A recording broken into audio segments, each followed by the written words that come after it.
묵상기도하면서 예배 시작하겠습니다.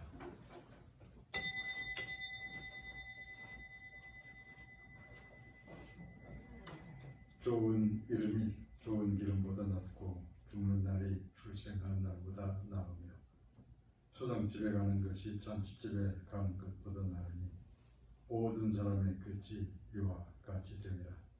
사한 자는 이것을 그의 마음에 둘지어다. 슬픔이 웃음보다 나음은 얼굴에 근심하는 것이 마음에 유익하기 때문이니라. 성부, 성자, 성령 삼위일체 하나님께 신령과 진정으로 예배드리기 원합니다. 온 땅에 큰 어려움이 지속되는 가운데 오늘은 그리스도의 성탄을 맞이하는 대림절 대감절의 첫째 주일입니다. 어려운 시기에 간절한 기도를 마음에 품고 하나님의 교회를 찾아 그런 여러 상황에서 예배드리는 그들의 모든 예배를 통하여 하나님께서 홀로 영광을 받으시옵소서. 또한 예배드리는 성도들에게 성령으로 임하셔서 죄사함의 은총을 새롭게 하시옵고 예비하신 그 예비된 말씀을 통해서 이 시대를 능히 믿음으로 극복해 나갈 만한 말씀의 능력과 성령의 은사를 더하시옵소서.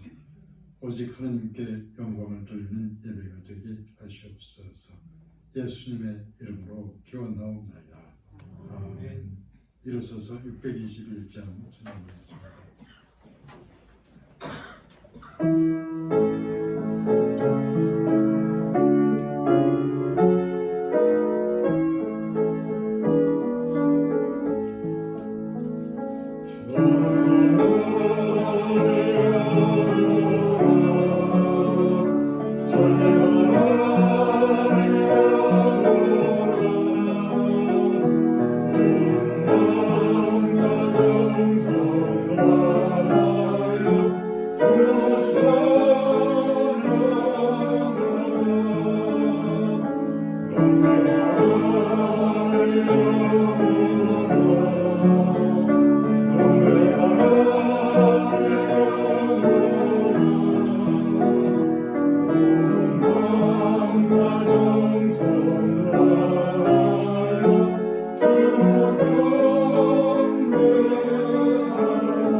외치는 자의 소리여 이르되 너희는 광야에서 여호와의 길을 예비하라.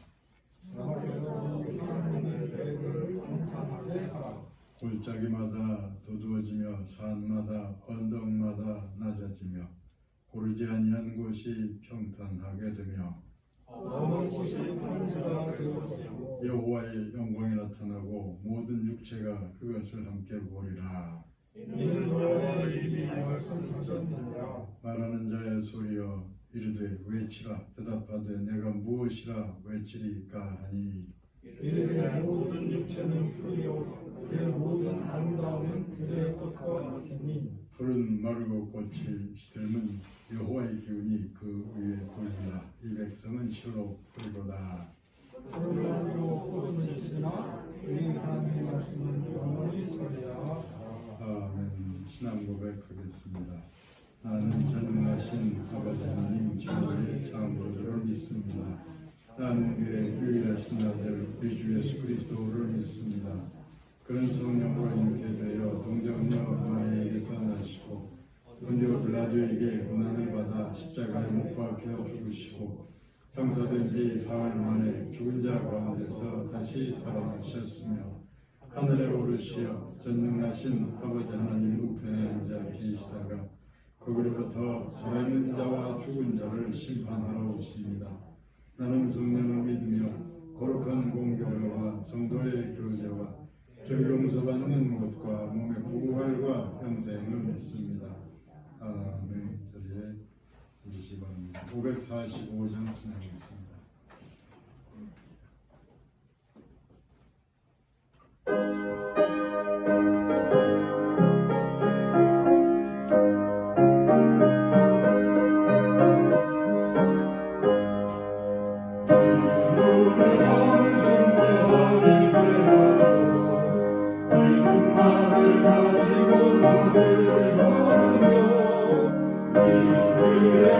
목소리가 들려오고 하나님의 약속이란 소리가 걸어가세 믿음 위에 서서 나가세 의심 버리고 걸어가세 믿음 위에 서서 나 위에 아무 증거 없어도 이분의 나에게는 어떠한지 이미 아는 증거대로 흘리며 이 밤에 의심 없이 살아갈 때에 우리 소원 주 안에서 이루리 걸어가세 믿음 위에 서서 나가세 나가세 의심 버리고 걸어가세 믿음 위에 서서 언덕 위에 아무 증거 없어도 주님의 거룩함에 두고 세워 주 하나님 아버지는 정밀하다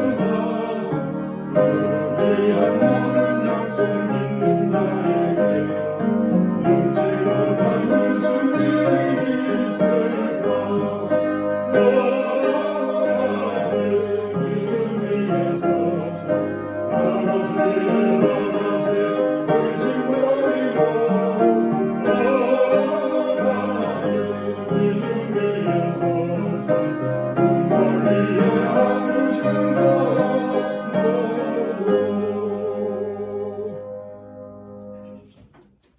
기도하겠습니다. 아버지 하나님, 시대가 어려운 가운데 우리가 그리스도의 성탄을 기다리는 그 강림절, 대림절의 첫째 주일을 맞이합니다. 갑자기 불어닥친 생각지 못한 이 시대의 어려움으로 인해서 우리가 우왕좌왕하며 염려와 근심과 두려움 중에 믿음을 잃고 헤매던 그 모든 것을 하나님께 내어놓고 우리가 죄사함의 은총을 구하며 또한 우리가 새롭게 되기를 구하며 그 강림절의 예배에 임합니다. 아버지 하나님이시여 온 땅에 큰 어려움이 오래 지속되는 가운데 하나님의 백성들이 흑암 속에서 어찌할 바를 모르던 그때에 예수 그리스도께서 베들레헴 마구간에 탄생하셨으니 아버지 하나님이시여 하나님께서 이 시대에도 하나님 백성들에게 그 말씀을 통하여 우리가 무엇을 바라보며 무엇을 기다리며 어찌할지를 깨달을 수 있도록 성경에 근거한 믿음의 지혜를 도와주오며 사람의 그 모든 깨우침과 능력에 맡겨두지 마시고 성령께서 임하셔서 우리를 깨우치시고 바른 길로 인도하시옵소서. 아버지 하나님이시여 그때에도 어두운 세상 권세가 세상을 장악하고 있었고 이 시대에도 또한 그러하옵니다. 우리가 다 상대할 수 없고 극복할 수 없는 세상의 큰 권세들 하나님께서 다 지켜보셔서 우리가 기도하게 하시고 또한 하나님의 능력을 기다리게 하시고 그 어려움 중에서도 우리가 하나님의 인도를 따라서 마땅히 하나님의 뜻을 이루어가게 인도하시옵소서. 온 땅의 교회들마다 하나님께서 주신 말씀과 그 지혜와 능력으로 말미암아 시대를 능히 이겨나갈 수 하시옵고 하나님의 백성들에게 새 힘을 주시고 마땅히 기다릴 바를 기다리며 구할 바를 구하며 하나님께 감사하며 인내하게 인도하시옵소서. 오늘 드리는 모든 예배를 통하여 하나님께서 홀로 영광을 받으시오며 주의 택하여 부르신 백성들에게 새 힘을 주셔서 능히 시대를 믿음으로 이겨나가게 인도하시옵소서. 예수님의 이름으로 기도하옵나이다. 아멘. 오늘 성경 말씀 시편 말씀과 사도행전 두 군데에서 읽어드리겠는데 먼저 사도행전을 먼저 보겠습니다. 사도행전 마지막에 사도행전 가장 뒷부분입니다. 28장의 30절 31절 두 절 먼저 읽고 그 다음에 구약을 그 다음에 읽겠습니다. 바울이 온 이태를 자기 셋집에 머물면서 자기에게 오는 사람을 다 영접하고 하나님의 나라를 전파하며 주 예수 그리스도에 관한 모든 것을 담대하게 거침없이 가르치더라. 그 다음에 시편 137편입니다. 시편 137편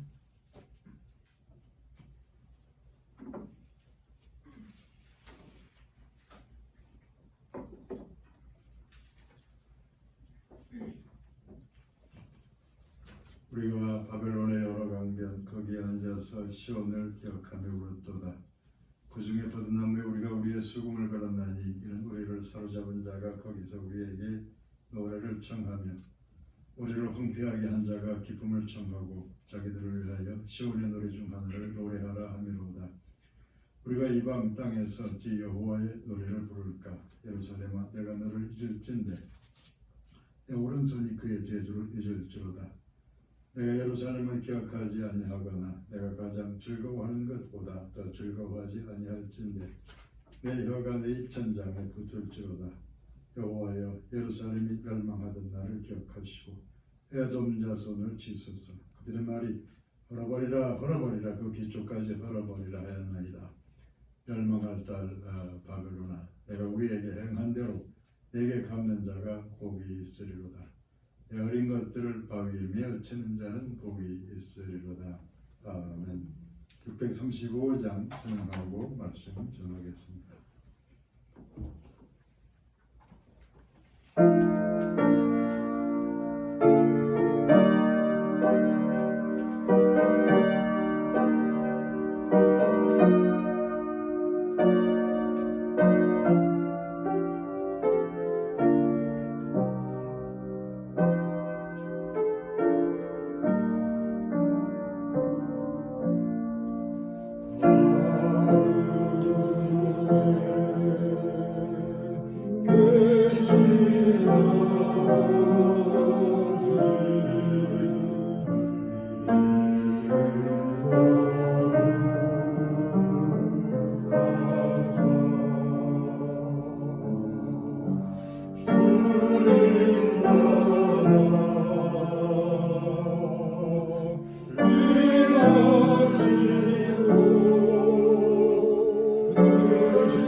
어쩌다가 텔레비전에서 북한의 그 TV 방송을 볼 때가 있었습니다.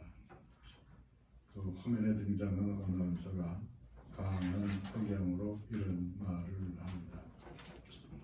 수영 동지께서는 미제국주의 만행을 좌시하지 않겠다고 말씀하셨습니다. 그런 말을 자주 들은 적이 있습니다. 그 미제국주의라는 말이 요즘은 그래도 좀 줄어들지 않았을까 생각됩니다. 그런데 이제 우리 대한민국에서도 미국을 싫어하는 그 진보 진영 쪽에서 그 미제국주의라는 말을 흔히 사용해 온 편입니다. 그 제국주의가 무슨 의미인지 말씀드리면서 이 시간을 시작하려고 합니다. 그 왕이 다스리는 나라를 왕국이라고 합니다. 황제가 다스리는 나라는 황제국, 그러니까 제국이라고 합니다. 그렇다면 왕은 뭐고 또 황제는 무엇인가? 한 나라를 다스리는 사람을 왕이라고 했습니다. 그런데 많은 나라들이 있고 그 나라들마다 왕이 있을 때 그 많은 왕들을 전체적으로 지배하는 사람을 황제라고 했습니다. 우리 시대에도 황제가 있는 건 아닙니다. 황제는 없다고 해도 제국주의는 있다고 하는데 우리 시대의 제국주의에 대해서는 이렇게 말씀드릴 수 있습니다. 자신의 나라는 물론이고 그 이웃 나라들까지 지배하려고 드는 그것이 제국주의인 것입니다. 중국의 시진핑이 1대1로를 말하면서 온 세상을 하나로 연결하겠다고 나섰을 때 시진핑은 온 세상을 중국의 영향권 안으로 들어오게 하려고 애쓰는 겁니다. 힘 있는 나라들이 온 세상에 영향력을 미치려는 것은 있을 수 있는 일입니다. 문제는 어떤 방식으로 어떤 영향력을 미치려 하는지 거기에 문제가 있습니다. 우리의 한류 문화가 온 세계에 영향을 미치고 있다 하는데 그런 흐름까지도 제국주의라고 해서 비판받아야 하는가? 그렇다고 볼 수는 없습니다. 강대국의 강제력에 의해서가 아니고 그 나라가 자발적으로 받아들이려고 한다면 그런 것까지 제국주의라고 하진 않습니다. 강한 나라가 이기적인 의도로 강제적인 영향력을 행사하려고 할 때 제국주의라는 말을 하면서 그 저항감을 표시하는 겁니다. 그러니까 미국에 대해서 저항감을 느끼는 사람들은 미국은 제국주의 국가라고 말을 합니다. 그렇지만 미국에 대해서 우호적인 사람들은 미국에 대해서 제국주의라고 말하려고 하지 않는 겁니다. 오늘은 처음부터 좀 신경 쓰이는 그 제국주의라는 말부터 시작하고 있는데 왜 그런가 하면 성경에 나온 중요한 이야기들은 그 제국주의적인 배경에서 전해지고 있기 때문입니다. 야곱의 가족이 애굽으로 옮겨가서 큰 민족으로 그 성장하던 시대의 애굽은 그 당시에 일대를 지배하던 큰 나라였기 때문에 대제국이라고 말씀드릴 수 있습니다. 그런 대제국을 배경으로 해서 출애굽 이야기가 전해지고 있는 셈입니다. 그런데 그 이집트의 제국주의에 대한 이야기가 성경에 나왔다고 생각되지는 않습니다. 하나님의 백성과 관련해서 그 제국주의적인 흐름과 관련해서 보다 더 중요한 영향을 미쳤던 제국은 두 나라입니다. 하나는 바벨론 제국이요, 다른 하나는 로마 제국인 것입니다. 바벨론 제국은 오늘날 이라크의 조상입니다. 바벨론 제국이 중동 일대를 장악했던 시기에 유대와 예루살렘은 바벨론의 침략으로 멸망하게 됩니다. 그렇게 해서 유대인들이 포로가 되어서 바벨론으로 붙잡혀 갔다가 70년 후에 돌아왔다고 해서 바벨론 포로 70년이라고 부르는 것입니다. 하나님의 백성들의 죄악과 우상 숭배가 극에 달했을 때 하나님께서는 바벨론 제국이 하나님의 백성을 침략하는 것을 허용하셨습니다. 바벨론 제국은 유대의 심판을 위해서 하나님께 쓰임을 받은 셈입니다. 바벨론이 하나님께 쓰임받은 건 분명했지만 그렇지만 그들은 얼마 후에 하나님의 심판을 받아서 멸망하게 되는 것입니다. 자, 그런데 그 옛날에 바벨론에 대한 감정을 현재 이라크 사람들에게까지 연장시키는 것은 바람직하지 않습니다. 바벨론 제국은 아주 오래전 옛날에 멸망해서 역사로부터 사라졌습니다. 신약 성경의 그 요한계시록이 기록된 것이 바벨론이 사라진 지 오랜 후의 일인데 계시록의 17장 5절이 이렇게 전하고 있습니다. 큰 바벨론이라 땅의 음녀들과 가증한 것들의 엄이라. 바벨론에 대해서 땅의 음녀라 또 가증한 것들의 엄이라고 말합니다. 바벨론 제국이 사라진 지 오래되었는데도 바벨론을 그렇게 거론하는 것을 보면 여기서 바벨론은 어떤 혈통이나 민족의 의미에서의 그 옛날 바벨론을 말하는 게 아닙니다. 그 옛날의 바벨론처럼 하나님께 대하여 음녀의 역할을 하는 가증한 일을 벌이는 그런 나라를 가리키는 것입니다. 제국주의와 정치와 권력을 위해서라면 하나님과 신앙 따위는 무시하려고 드는 그런 정책, 그런 행동에 대해서 음녀라, 또 가증한 것들이라 그렇게 표현하고 있습니다. 특정한 민족과 혈통을 가리키는 게 아니라 그 시대의 바벨론과 같은 나라들, 하나님과 신앙의 문제를 우습게 여기는 세상 권세를 가리키는 것이라는 말씀입니다. 그런 바벨론에 대한 심판의 예언이 이사야 47장 11절에 이렇게 나타납니다. 재앙이 내게 임하리라. 그러나 내가 그 근원을 알지 못할 것이며 손해가 내게 이르리라. 그러나 이를 물리칠 능력이 없을 것이며 파멸이 호련히 임하리라. 그러나 내가 알지 못할 것이니라. 너희 바벨론에게 재앙이 임하리라. 호련히 갑자기 파멸이 임하리라. 하나님을 의도적으로 거역하는 하나님의 백성들을 제물 삼아서 자기 권력을 추구하는 그 세상 권세에게는 갑자기 호련히 재앙과 파멸이 임하게 된다는 예언인 것입니다. 그러니까 바벨론이라는 이름은 우리 시대에도 얼마든지 적용될 수 있습니다.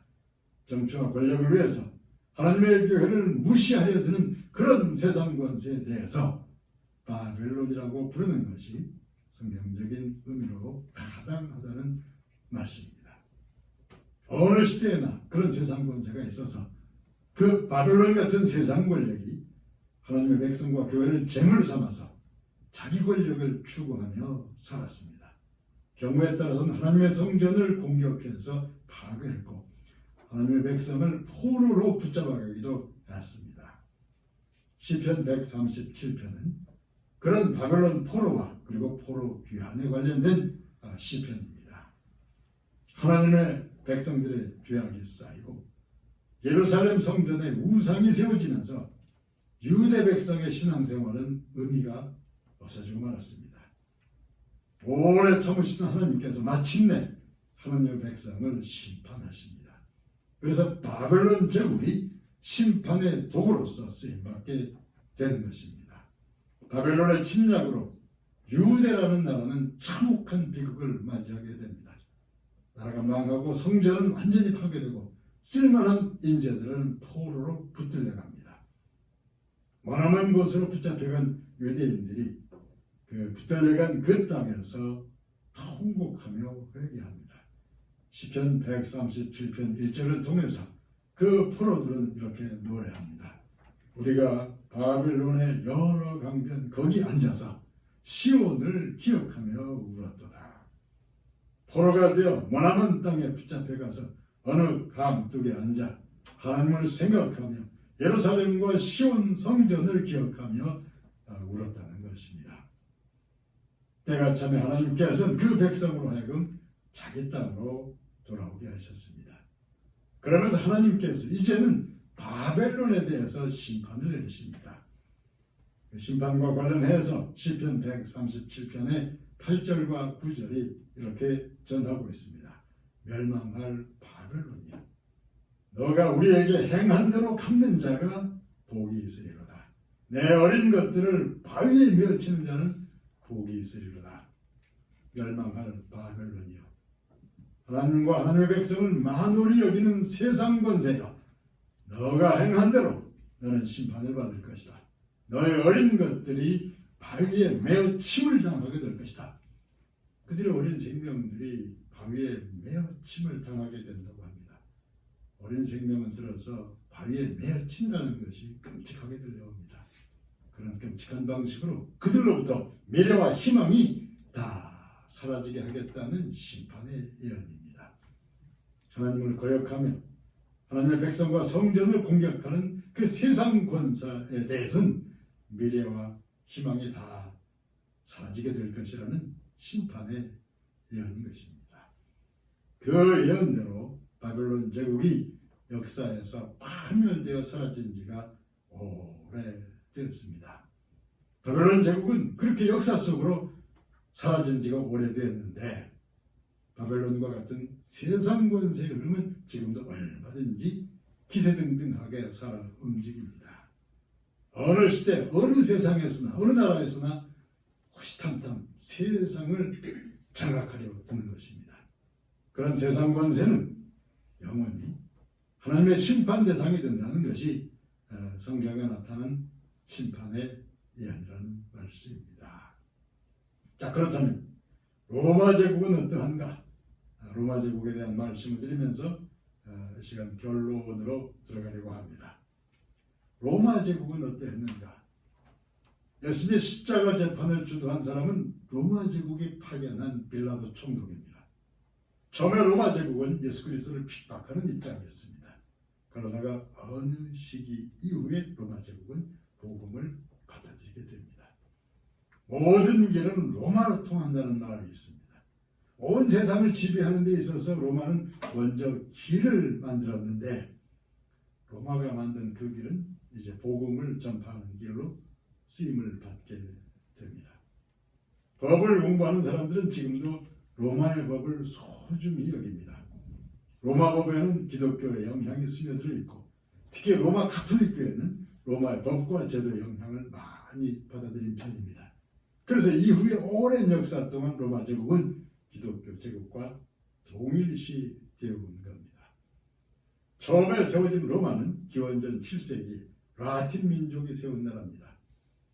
기독교를 받아들인 라틴 로마의 콘스탄틴 황제가 로마로부터 터키의 이스탄불로 수도를 동로마라고 해서 옮겨가면서 그 세운 나라를 동로마 제국이라고 부릅니다. 그 동로마 제국이 멸망하고 나서 러시아의 모스크바가 기독교의 중심지로 떠올랐을 때 사람들은 모스크바를 제4의 로마라고 불렀습니다.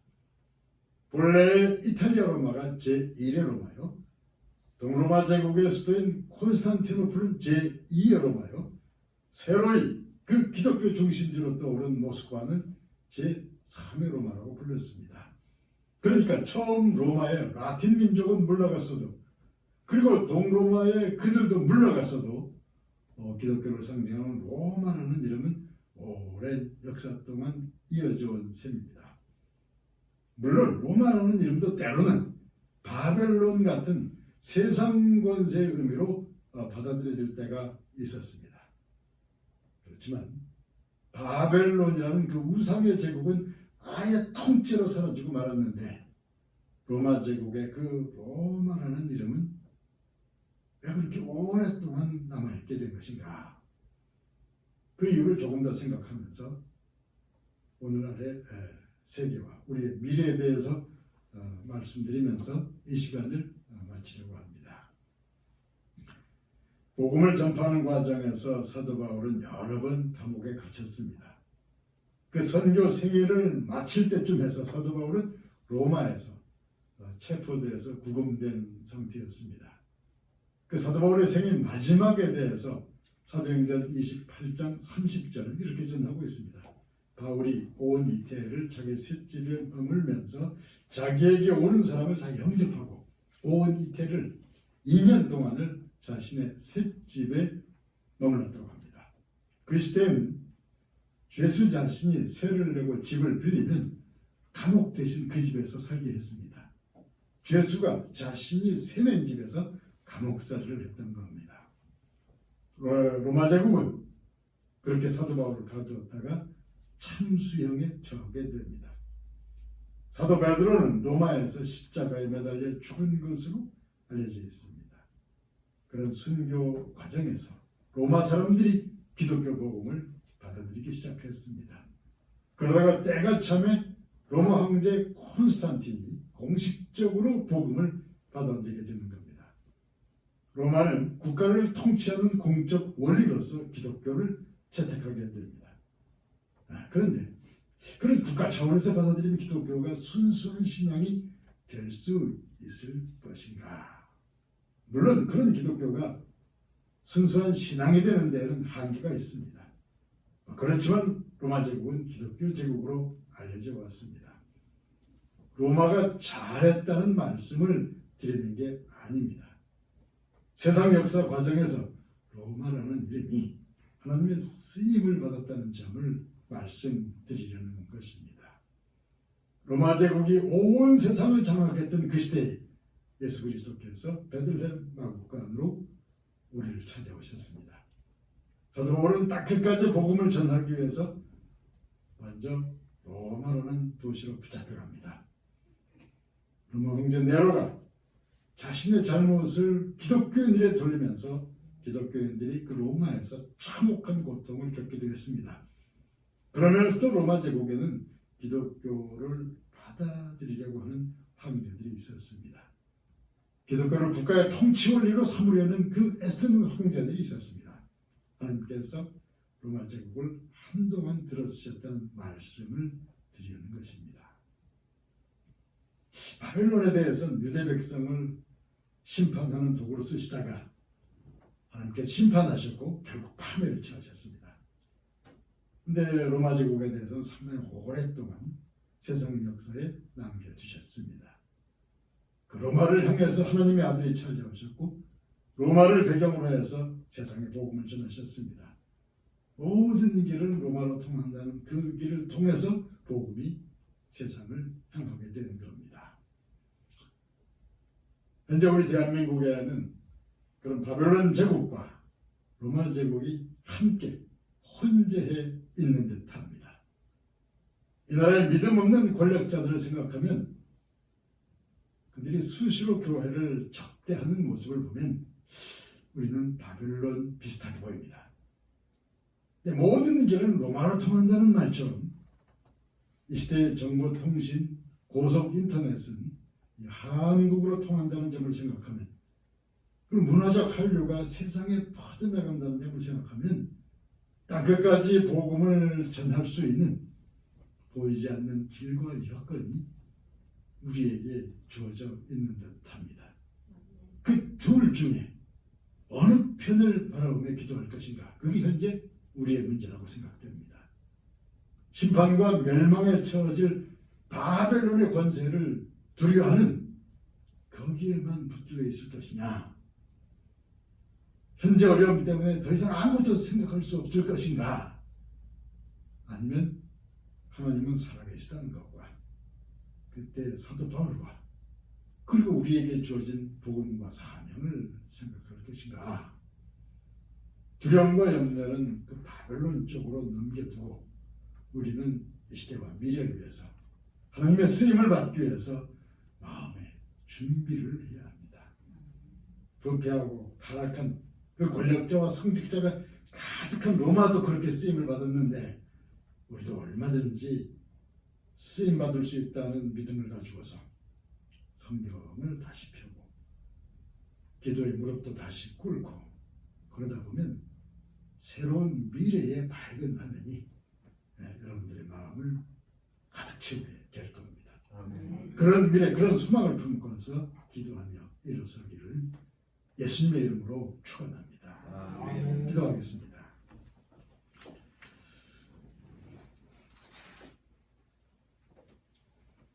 아버지 하나님이시여, 세상 권세가 준동하고 우리가 어찌할 바를 모를 때 하나님께서 말씀의 권세와 성령의 능력으로 오셔서 우리가 마땅히 바라볼 걸 바라보게 하시고 기도할 걸 기도하게 하시고 들을 말씀을 듣게 인도하시옵소서. 연약한 주의 백성들을 다시 일으키셔서 주께서 뜻하신 대로 복음을 전하시고 능력을 드러내시옵소서. 복된 주일이 되게 축복하시옵소서. 예수님의 이름으로 기도하옵나이다. 아멘. 115장 전하겠습니다.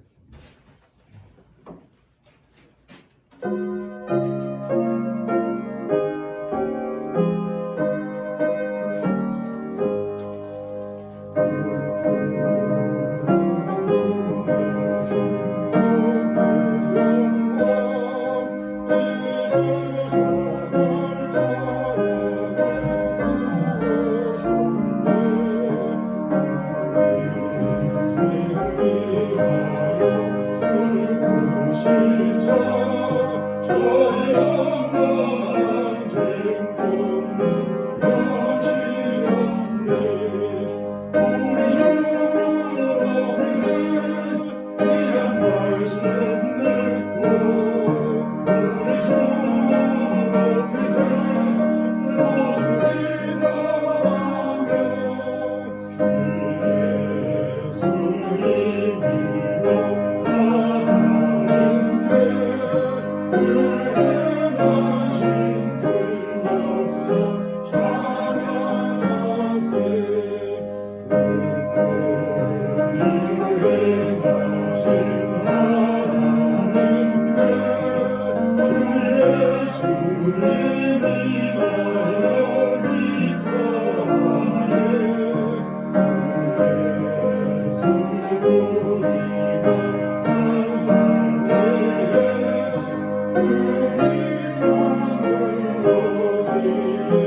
들으신 예물을 위해서 기도하겠습니다.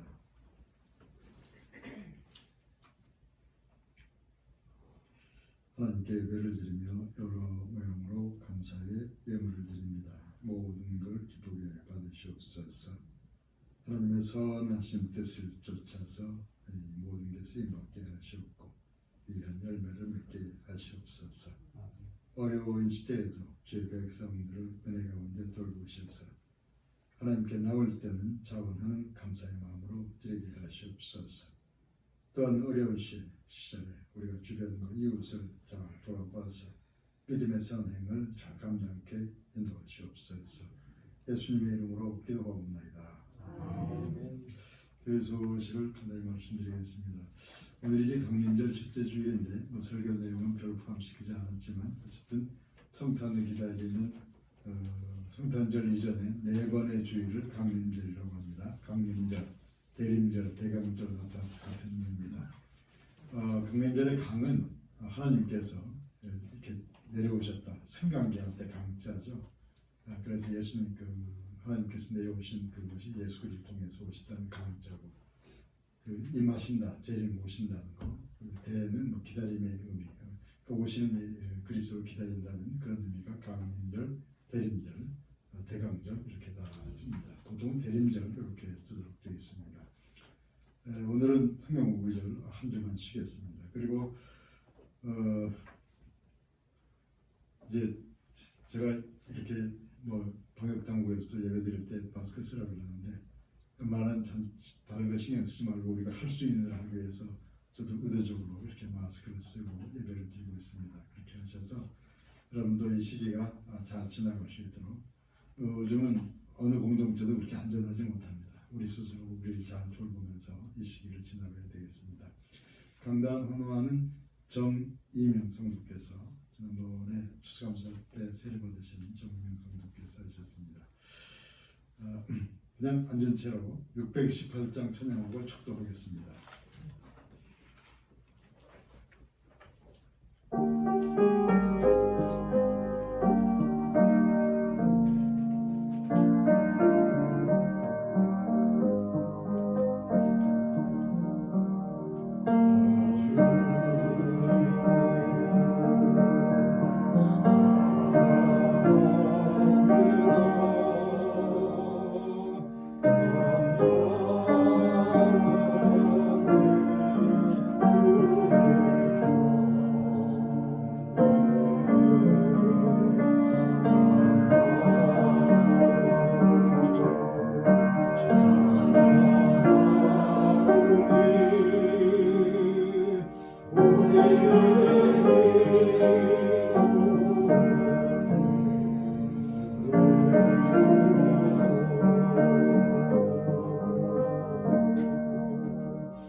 이제는 우리 주 예수 그리스도의 은혜와 하나님의 사랑과 성령의 교통하심이 어려운 시대에도 주의 말씀과 지혜를 추구하며 담대한 믿음의 용기를 가지고 세상을 이겨나가는 하나님의 백성들 모두의 머리 위에 이제부터 영원까지 함께하옵시기를 간절히 축원하옵나이다.